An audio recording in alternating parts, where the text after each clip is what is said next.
अगर हम इसी जन्म में भगवत रस में डूबना चाहते हैं तो सबसे पहले हमें संसार कड़ुआ लगना चाहिए, संसार के संबंध फीके लगने चाहिए।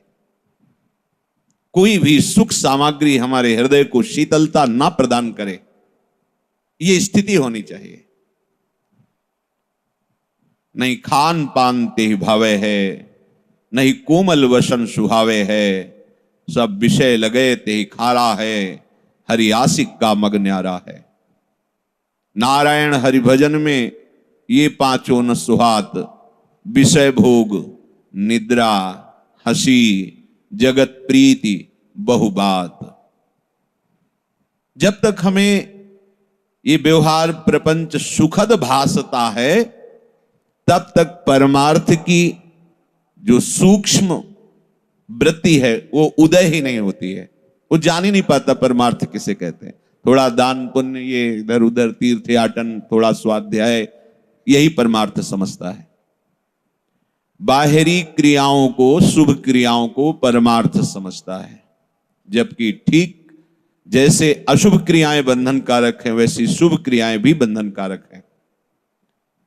ये जो जीवन मुक्त पुरुष होता है ये शुभ अशुभ दोनों से परे होता है।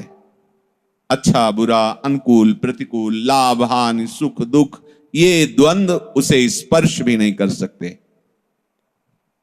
अभी अगर आकर्षण है और हम प्रभु के मार्ग में चल रहे हैं तो साधक है।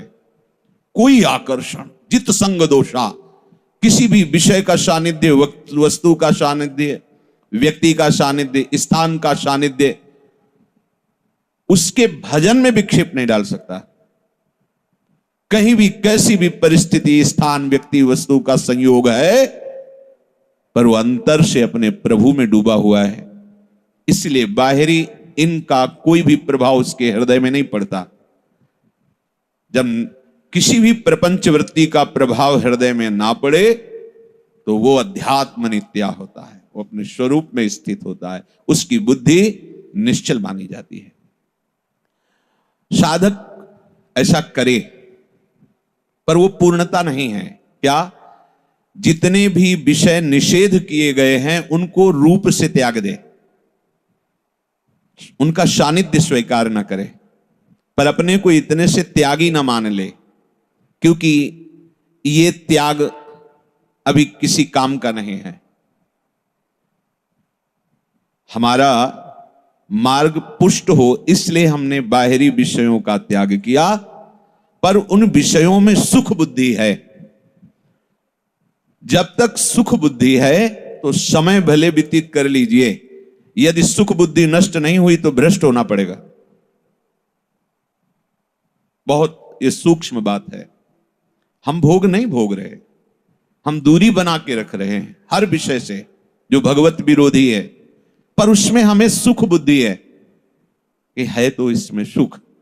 जब तक ये नष्ट नहीं होगी तब तक हम त्याग वैराग्य के मार्ग में चल रहे हैं, पर हम वैरागी हैं नहीं।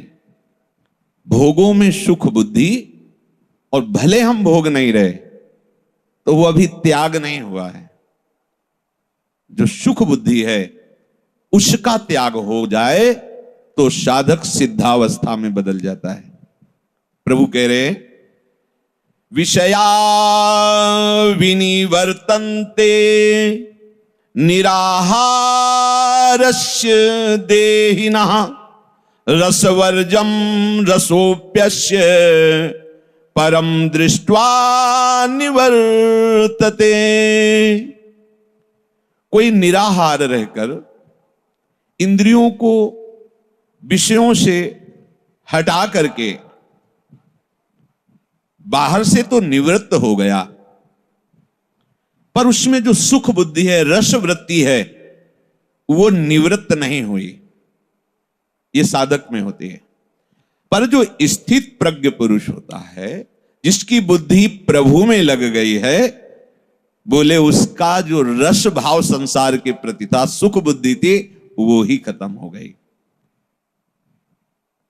अब उसकी स्थिति ऐसे है जैसे भुना हुआ अन्न गेहूं, चना, भुना हुआ, कितनी भी सुंदर खेती